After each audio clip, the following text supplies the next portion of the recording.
I'm Tanjung was a good one, and today my roommates and I would like to discuss the topic of personality. Personality of human being has been studied on more than 2,000 years, started by Hippocrates in 370 BCE. He theorized that personality traits in human behaviors are based on 4 separate temperaments, which is sanguine, choleric, melancholic, and phlegmatic. These temperaments are associated to fluids also known as humors, which came from the humorism theory. This theory proposed that the imbalanced body fluids such as yellow bile and black bile within the microsome of the body causes illness. This theory paved to modern study of personality, even though modern psychologists discredited this theory. The modern definition of personality refers to the mixture of trait patterns affecting an individual's behavior, thought, emotion, and motivation. It dictates how a person behaves in particular ways, and over time, it influences an individual behavior and human relations. Everyone has a unique set of personalities, and to describe a person's behavior, we use an adjective in our everyday lives. For instance, we describe a person who is very easy to go along with as affable. But have you ever wondered how our personalities are formed? There is an old debate by psychologists about how human personalities are developed, whether it's formed by nature or nurture. In vision from Cherry, nature refers to our personality developed from our hereditary factors such as genes. Nurture, however, refers to the environmental variables that our personality developed from, such as childhood experience, culture, and society. Both sides are trying to show that respected evidence proves their claims are accurate. Biopsychology researchers believe human personalities are developed by nature due to the study of neurotransmitters.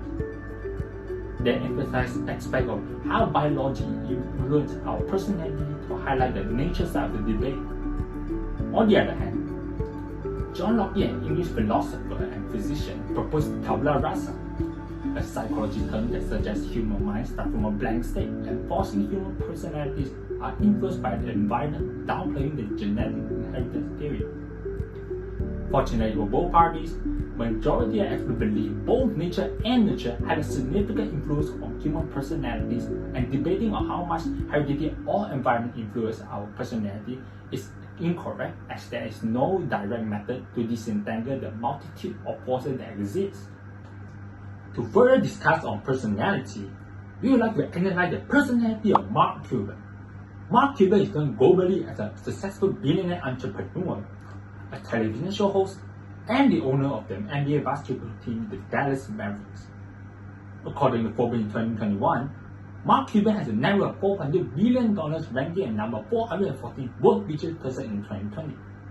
He is one of the most fascinating personalities, but not much been known about his story. So, here is some background on Mark Cuban. Cuban was born on July 31, 1958 in Pittsburgh, Pennsylvania, living in a middle-class family. He started to be financially independent by understanding the concept of supply and demand when he was just 12 years old, selling garbage bags to his neighbors to buy his dream shoe.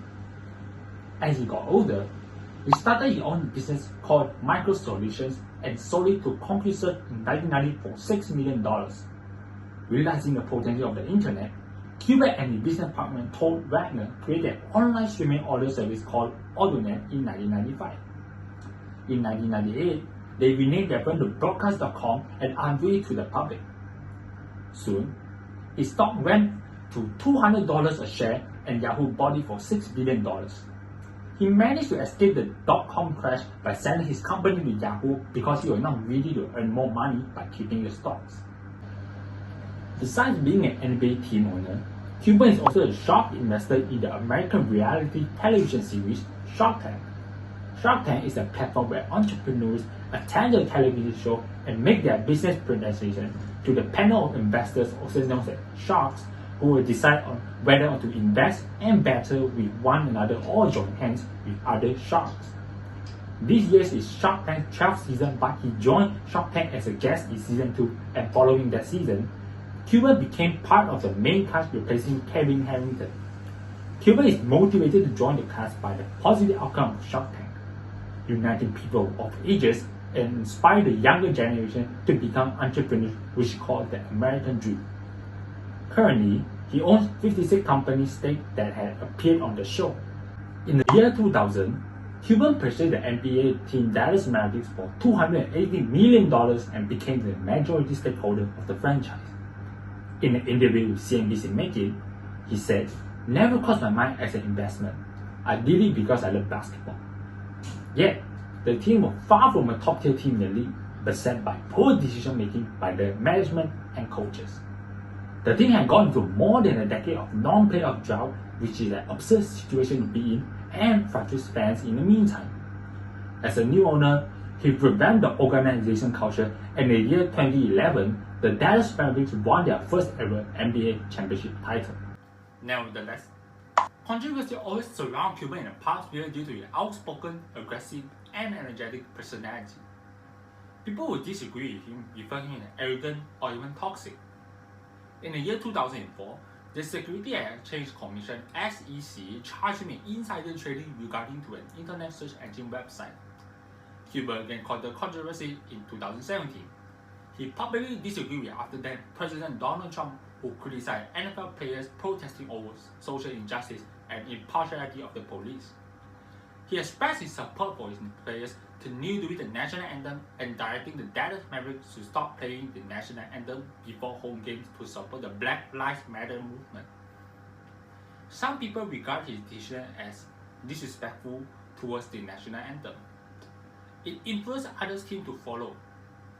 Moreover, in his 20 years in the NBA, he received numerous fines for publicly criticizing and confronting game referees. Now, Hui Xing continues to discuss on the traits of Mark Cuban that can explain his behavior during married games. Hi lecturer, I'm Hui Xing and I will be answering the question 1. The question 1 is, personality is a relatively stable set of traits that aids in explaining and predicting individual behavior. But what are some of Mark Cuban's traits that can explain his behavior during Mavericks games? Okay, everyone is unique, but we are also similar in many ways. Traits are the common specific characteristics that identify similarities we share. Following are some of the examples of Mark Cuban's traits that would explain his behavior during Mavericks games by using one of the methods of classifying type A and B personality. As an example, Mark Cuban is a person who has an energetic personality with a positive attitude. He has his very own unique leadership. Even though he is a very successful businessman, but he would dress casually and cheer along the crowds just to support his team, while others executives normally will come with proper suits and ties. This unique way of leadership had led the team to countless winning. So, analysis. Mark Cuban belongs to the type A personality. The people who own type A personality share the traits of enjoying achievement of goals. The harder the goals are, the greater the enjoyment they get. Moreover, they are highly competitive and find it difficult to stop when they are achieving their goals. The people who own type A personality also share the traits of hating to waste their time. As an example, from the Shark Tank TV show, Mark Cuban makes an offer with a very short timer, and he's out less than 15 seconds after making it. In a result, people who own type A personality is highly competitive, aggressive, achievement-oriented, while people who own type B personality is an easygoing, less stressed and laid-back person. Conclusion: people do have uniqueness, but we do share some traits that includes a specific personality, which makes humans look similar yet different. Thank you. I'm the Hann and I'll present for question 2. I would like to describe Mark Cuban as type A personality. This is because there are some key characteristics of type A personality can found on Mark Cuban. And they are competitive and committed to winning, have a lot of ambition and preoccupied with his work. Lastly, have an exaggerated sense of time. Thus, competitive and committed to winning. Mark Cuban sees everything as a challenge, which is shown in every Dallas Maverick game. He will sit in front row beside the playing floor, and he will cheer his team with the loyal fans. Mark Cuban has a lot of ambition and preoccupied with his work. When 12 years old, he was selling garbage bags to pay for his own pair of basketball shoes. He also worked in several jobs, for example, bartender, disco dance instructor, and party promoter. Even his college fees are paid by his collecting and selling the stamp. Lastly, Mark Cuban has exaggerated sense of time. Type A personality makes everything he does very urgent. He will jumping around and screaming beside the basketball court when his team is playing. This is because basketball match that he loves is a time sport. In conclusion, this type A personality will bring Mark Cuban some problems such as repeatedly fined for violating NBA policy, but it also helped Mark Cuban co-found several companies and sell them for money. And I'll pass to Khai to present question 3. Thank you. Hi, my name is Khai. Why is Mark Cuban described as someone with an internal locus of control? First, what is internal locus of control? Internal locus of control is defined someone who believes that their success or failure is a result of the effort and hard work they invest in their target or object. It's obvious that Mark Cuban put in a lot of effort to bring him as a widely successful entrepreneur. Mark Cuban worked hard to achieve his goal. At the age of 12, he sold garbage bags to pay for a pair of expensive basketball shoes. While in school, he worked in a variety of jobs, including bartender, disco dancing instructor, and party promoter. He paid for college by collecting and selling stamps, and once gained almost $1,100 from starting a chain letter. Furthermore, Cuban said that learning became far more important to him because the one certainty of business is that it will always going to be changing. If Cuban is not always learning to this minute, if Cuban is not just observing as much as he can observe, someone else will be better than him, and someone else will be beat him out. Therefore, Mark Cuban also said that the number one reason why people fail is because lack of effort. According to Mark Cuban, following your passion is the easier, the worst advice you could ever get or give. Passion itself doesn't set a person up for success because it's all about effort.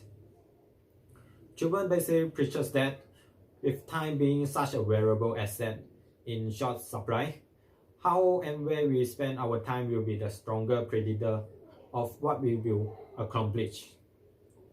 Cuban believes in 4 principles pertinent to patience and effort. When you work hard at something, you become good at something. When you become good at doing something, you will going to enjoy it more. When you enjoy doing something, there's a very good chance you become more patient about it. When you are good at something, patient and work even harder to excel and be the best at it, good thing happen. Cuban is trying to say that success comes from following your effort, not necessarily your patience. Patience may increase from extra effort, but patience by itself may not be enough to guarantee success. Based on this point, could state that Mark Cuban is really a good example for internal locus of control.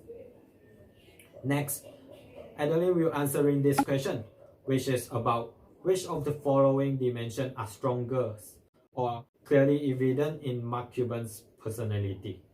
Thank you. Good morning, sir. First of all, I would like to introduce myself. I'm Hui Ling from SNHU. Today I would like to talk about the Big Five model personalities, categorize traits into dimensions of urgency, agreeableness, adjustment, conscientiousness, and openness to experience. Which of these dimensions are strongest or clearly evident in Mark Cuban personality? Firstly, personality is a quite stable trait that gives an explanation of individual behavior. To illustrate, Mark Cuban behavior is ridiculous and childish by his actions. At the same time, Mark Cuban business savvy move that he is tolerable. He is a fan but still an owner, therefore he must be a hard worker. He shows a very driven and determined personality as the key personalities trait that lead to his success. Mark Cuban believes in himself. He can act out as a strange fan. The owner of Dallas Mavericks for 12th season was Mark Cuban. In order to be the best owner of sport, he has rapidly made himself the most tolerable and straightforward person. To illustrate, whether he jumped around the chairs expressing disapproval of a bad call or making savvy move in the front office, Cuban having a personality that he's fully developed to all aspects. As the owner in sport, he's totally adored in Dallas area. Most importantly, his players love him as well. Many owners from the sports world goals, and the most important factor is to make profit. If they are unable to earn, then they are unwilling to spend money to participate. On the other hand, Mark Cuban is exactly the opposite of these owners. The Mavericks are always over the salary cap, ranked between the league leaders in luxury tax penalties. Also, the Mavericks consistently being one of the most active teams in the NBA. No matter it's in free agency or through trades, Dallas is always showing improvement. As a result, the point of view and attitude lead the Mavericks to their first NBA championship. Also, the aggressive styles guarantee Dallas' return to this agreement soon. Mark Cuban as the owner, Mavericks players and fans can always expect to compete. Therefore, it clearly shows that the strongest trait for Mark Cuban will be conscientiousness. It shows the particular characteristic to be responsible, organized, hardworking, goal-directed, and conscientiousness consists of self-control, responsibility, as well as reliability. Besides, Mark Cuban worked hard consistently with the extra effort and in order to achieve his goal. Mark Cuban's character and the level of his ability will have to be both efficient and organized that lead him to success. Also, the another trait will be urgency. Urgency is a personality trait showing emotional reactivity as one people behave in a positive way. The personality mainly shows cheerfulness, responsiveness, sociability as well. Is evidently seen most of the Mavericks games show Mark jumping out from his chairs for the entire game. It tells that he is outgoing and obviously far more energetic than most of the people around. Mark Cuban often casually dressed, and he's an outspoken owner of the Mavericks. Mark Cuban bought over Mavericks games since 2000. The company had much improvement under Mark Cuban as he's energetic, highly moving, and carries a positive and unique leadership style. As a result, Mavericks game became into more famous. Additionally, Mark Cuban shows an unwavering belief, and he's always willing to try different things. Thank you so much. That's all for now, and I will pass to Jun Kai. Thank you. Alright, as for this question, we'll be taking a look at whether Mark Cuban was displaying a positive or negative image with his abnormal behavior under public attention. However, we won't limit ourselves by just attending the positive or negative side. We'll take a look at both images projected by Mark Cuban from different parties.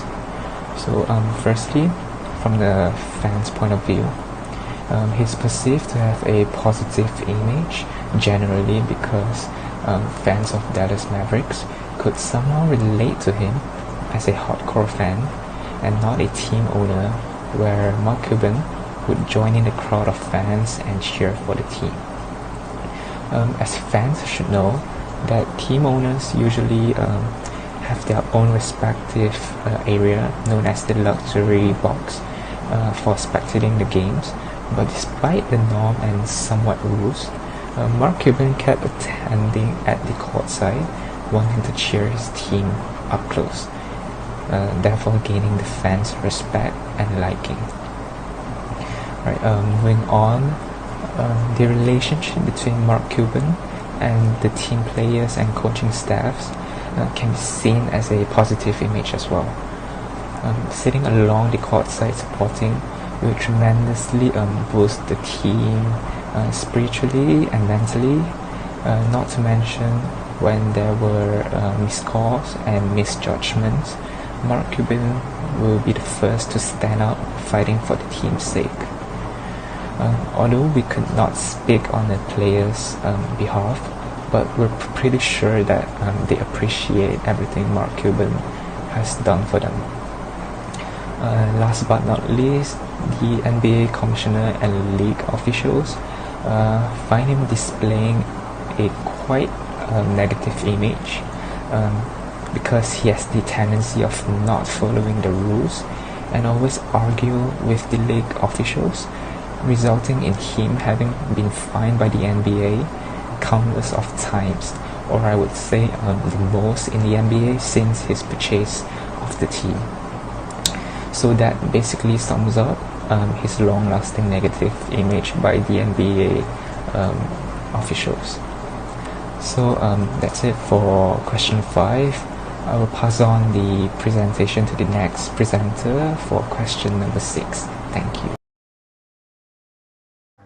The NBA has rules and regulations that apply to everybody, especially those who are associated with the NBA community, such as players, coaches, and the team owners. In Cuban's more than 20 years as an NBA team owner, he had several occasions where he disagreed with the NBA commissioner.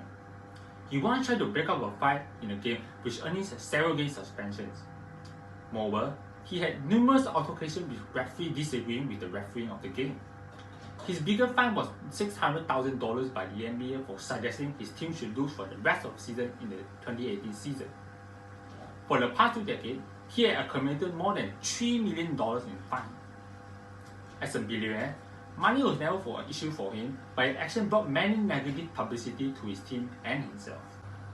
Instead of ignoring this problem, Cuban should solve it by changing the situation. He should work together or with some neutral entity to change the situation. He had a wonderful management team and consulted within a data-driven organization. For instance, before publicly suggest that his team should lose for the rest of the season because they are losing so much, he should be rational and analyze the causes of why they are losing constantly. Blaming the NBA commission instead of changing the situation led him to ignore his own behavior, which may be the actual cause of the problem. Moreover, Cuban should also change himself and examine his own behavior. According to Lucia in 2016, we should also examine others' behavior and try to understand what is the purpose of their action. Cuban should apply this concept on why the NBA commissioner fined him for his actions. The NBA commissioner has the responsibility to ensure the association runs smoothly and efficiently. It is his or her responsibility to ensure everyone within the league follows the rules and restrictions of the league, even if it means to fine an NBA team owner. Understanding the position of the NBA commissioner will help Cuban to examine and to change. This will lead to improving his human relations skills and which ultimately benefit in various ways. Cuban should also act like how he is on Shark Tank. In Shark Tank, he is always calm and collected instead of letting his emotions getting the best of him. He tends to appreciate where the entrepreneurs are coming from and the current position of where they are in life, even though he is not investing in their company.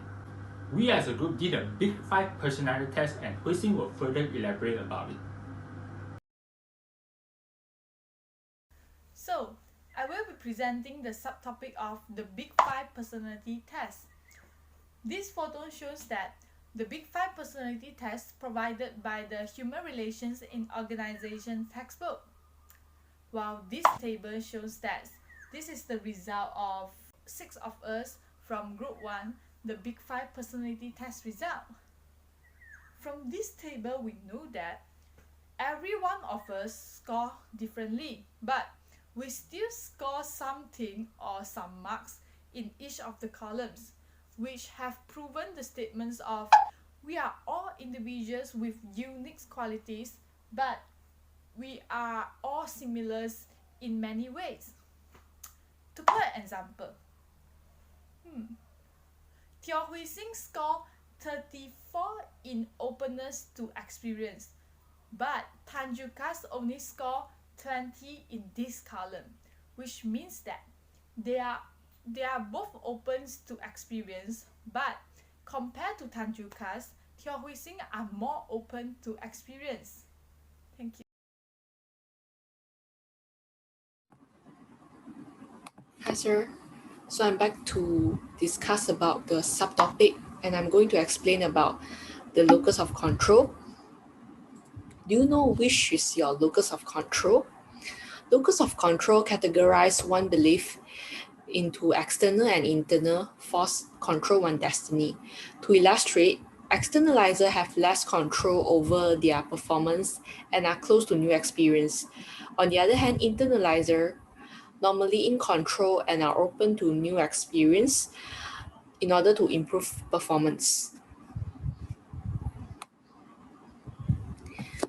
Therefore, figure 1 shows the locus of control scale. There's no right score or wrong score, but it should be helpful. Below are 5 statements. For the blank beside each statement, assign 1 to 5 points based on your agreement. And then, moving on, figure 2 shows that locus of control from group 1. And figure 3 shows that most of us fall somewhere between two ends of the spectrum. It's clearly seen that group 1 members are internalizer. Every group members tend to be less affected by the opinions from others. The higher your score, the greater is your belief that you are in control of your destiny. On the other hand, externalizer tend to score lower as they are controlled by external sources such as fate and other people or environmental situations. So that's all for now. Thank you, sir. As a part of working in a team of members of Group 1 has various personality. However, they will still complete this term project with perfectly. First, half member of Group 1 have the well score on urgency, so the part of leading will process without delay. Moreover, Group 1 has an excellent teamwork and cooperation because all of them also have a high score on agreeableness. They are friendly to discuss, so there is no conflict while in discussion. Besides, Group 1 has a well score on adjustment. The duration of work decided with smoothly and complete in a short time. In addition, all of the members in Group 1 has excellent score on consultedness. Member in Group 1 was paid full responsibility and complete this term project in time. Even Group 1 have some difference in personality, but they never have conflict while as a group. Hence, Group 1 finished the term project in scheduled time and submit our work before the due date. Alright, so in conclusion, we can see that Mark Cuban's personality affects his behavior, and it is what defines him as an ordinary person, sports lover, and a businessman. Well, we can see that on the show Shark Tank, he portrays a similar behavior as his presence at Mavericks games would display, but he deals himself with professionalism and courtesy regarding the contestants' business plans and ideas, regardless of whether they are good or bad. Nonetheless, due to some missed calls and misunderstandings by the game's officials, Mark Cuban would outburst, followed by publicly criticizing and showing gesture towards the officials without any regrets given, thereby resulting in millions of dollars in fines and ejection from games. As we can see from the making of this report, an individual's personality does greatly affect the way we behave, either in a private settings or in the public. Mark Cuban's type A personality, which was stated above, drives him to act the way he is today. Being overly competitive and ambitious has brought upon countless unfavorable matters, but it has its positive charms too, where success can be found in a certain way. So this is the full stop of our presentation. Thank you for listening. See ya.